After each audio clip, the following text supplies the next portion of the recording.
Frank, well done. That's two consecutive 1-0 home wins on the bounce now. You're finding ways to win tight games, aren't you? Which is never a bad trait to have. No, it's football, right? Over the course of the season, there's so many games you play.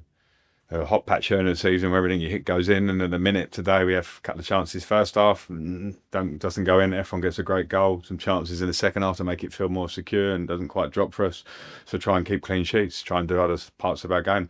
We were not as good today off the ball as we normally are. The first half was more passive, less urgent than we normally are, and that had to be said at half time because they can play, and we gave them the feeling that they can play and look up and find passes through us. So we addressed that. I thought, but they're a good team. They gave us a tough game, and I'm really, really pleased with the result.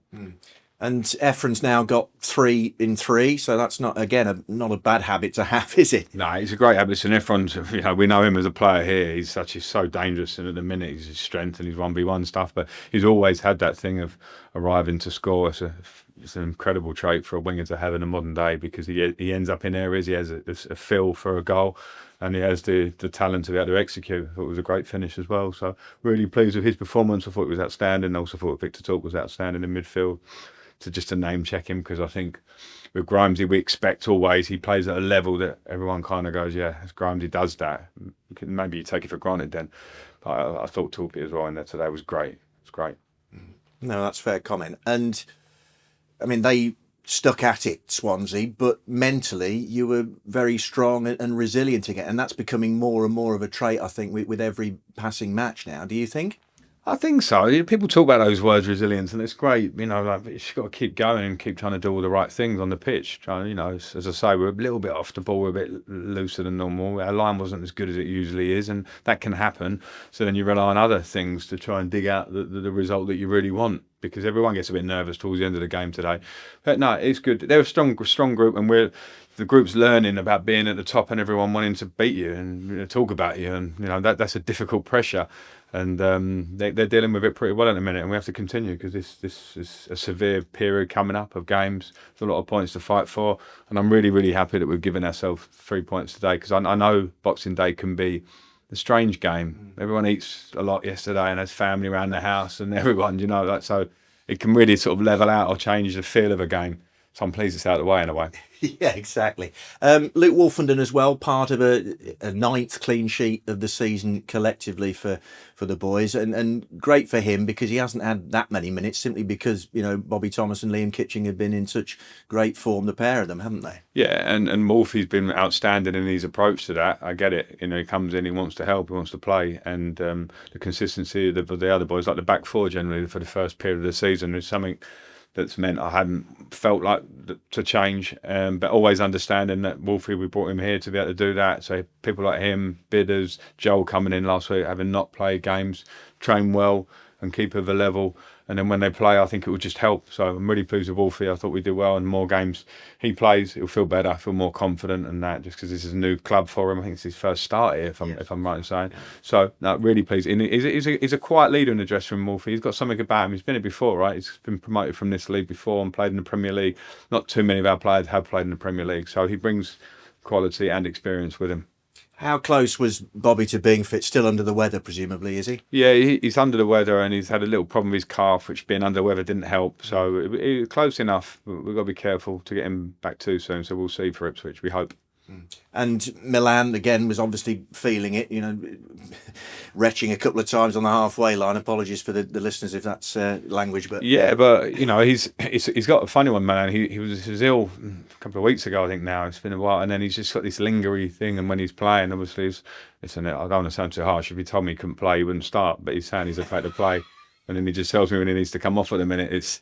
I don't mean to joke too much about it because if you see someone like that, Kane came on and saw the game out well. So, but yeah, at the minute Milan's slightly under it, but performance-wise, there's so many good things that he still does. And up top, Ellis for Hadji today, a selection decision.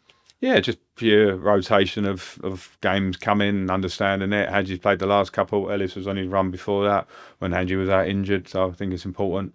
and I like it as long as they both, have the bit between their teeth when they play and stay really ready to go. Like there's not all areas at the top end of the pitch where I have the luxury of, okay, I'll choose that and rotate that. So in that area, Ellis and Hadj, that can happen at times. So I'm pleased, and even Hadji coming on bringing a freshness and 65 minutes was good. So yeah, happy. And a quick turnaround now before Ipswich, who of course you're very familiar with, having played them very recently. Yeah, and I'm familiar with them anyway. They were a good team. I watched them get promoted. I know the team looks different now, but the manager's the same. Maybe parts of the style are the same. So yeah, we have to respect them. And we went there and played okay. We all saw it. We lost the game. It wasn't a 3-0 game. Some bits happened in it. So that's good. We can take some understanding of that game in our prep for this one, and just recover, because it's going to be a big test of a game for us physically and everything. So yeah, we need to be ready. Luke, well done. Nice to be part of a clean sheet today on your first home start. Just tell us how you feel. Yeah, no, I'm happy to get a clean sheet. Like I said, first home start. So yeah, it was a game that I enjoyed. I quite enjoy playing them in the gritty games where you got to do a fair bit of defending. Probably could have made it easier and more comfortable with a few more chances, but I think a performance like that gives everyone confidence. I mean, it was a defender's game in many ways. You're having to deal with a lot of balls, but like you say, that's your stock in trade. Yeah, I think Swansea, to be fair to them, they're probably better in their position. It shows, especially on the ball. They build up well. It's difficult to press them, but I think we nicked it back from quite high a few times, and that will stand us in good stead for the games going forward. You've got big games coming up. But yeah, like I said, it was probably a defender's game of how well I keep the ball, and then they've got good tricky wingers, so defending the box is key. And you've come into a very successful squad now. I mean, 8 points clear at the top of the division, 13 points clear of your old club Ipswich in third place at the moment. Just how the last few months been for you? I know you'd probably be playing a bit more often than you have been for a start, wouldn't you? Yeah, I think like I said, probably the timing of it is probably not helped me a bit. I think coming in deadline day when the boys already flying, there's no reason to change your team, and I knew that coming in here. So it's just about being patient and biding my time. I think it's been difficult coming off the bench here and there and getting minutes here and there, not really knowing when you're going to start. But it's something that I've really enjoyed being here, to be fair. So it's not an issue for me. I think the boys are winning. They're not going to change the team, So hopefully now that I'm in the team, and we'll see what happens. And it was Liam Kitching today. It was Joel Latibodiere at Southampton. Again, the pair of you were tremendous with that rearguard action, I thought, at Southampton, when obviously you were down to 10 men for the majority of the second half there. Yeah, listen, I think Joel's got unbelievable, mental strength, and to get thrown in a game like that and come out of a performance like that is just credit to him as a player and as a character. He's a really good player, reads the game really well, and he's a good aggressive defender, and I really enjoy playing alongside him. And like I said today, Kitch was the same as what he's been all season, solid. He's good on the ball, leads it well, and I've enjoyed playing with both of them over the last 2 games.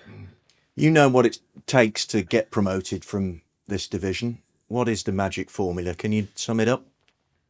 Just carry on, really. Keep calm and carry on. No, I think the group at the minute it's a focus of not really talking about it, just taking the games as they come. We never get too high when we win, and we don't get too high when we lose. It's always about the next game is the most important one, and just keep ticking them off as you go, and before you know it, the season's over, and then you see where you're at. I think that's probably the main recipe to it. It's just, as a squad, you think even Southampton game, things can happen. But I think the strength of the boys, we've got a bit of an illness throughout the camp, and there's boys out there that are playing at, not max percent, which people won't know about, but they're still going out there putting themselves on the line, and that is a massive testament to the squad. And it's Ipswich here on Monday, obviously a camp that you're extremely familiar with, having just left them earlier in the season, and the team played them 3 weeks ago and lost. It was never a 3-0 game, but nevertheless a bit of a score to settle. Yeah, no, I think you play every team twice, so it is what it is. But I think I think like you said, it probably wasn't a 3-0 game. I think they'll admit that. I think we were probably the better team in the second half, first half, and they probably had the better of the second half. So yeah, but like I said, they took their chances, and they're a really good team. So you've got to be aware of that, and they're a very good team, very good squad for this league. So it'll be a good game, but we'll go into it with all confidence. And lots of friends off the field, but the 90 minutes you drill down and try and get the 3 points the best you can. Yeah, listen, to be fair, the majority of the squad that I was there with has moved on, you know. But there's still a lot of, like you said, a lot of friends there. But it's game to game, so as soon as the whistle goes, it doesn't really matter. And the connection with the fans from all the players, collectively and individually here, seems very strong. Luke, do you sense that? Yeah, 100%. I think it's different playing to being on the bench. You know, I didn't, you know, it kind of gives you goosebumps at the start when they sing that song, and then, you know, my little girl's been singing it all over Christmas. Just giving her a bath the other day, and she just came out with "We'll live and die in these times." You know. So yeah, it's unbelievable. The fans are unbelievable, and they do get right behind you. You know, but it's easy to do that when you're winning. But even, you know, when we've come off the back of difficult results, you know, the Ipswich game at the end was unbelievable. You know, and you do need that as a team to get you over the line sometimes.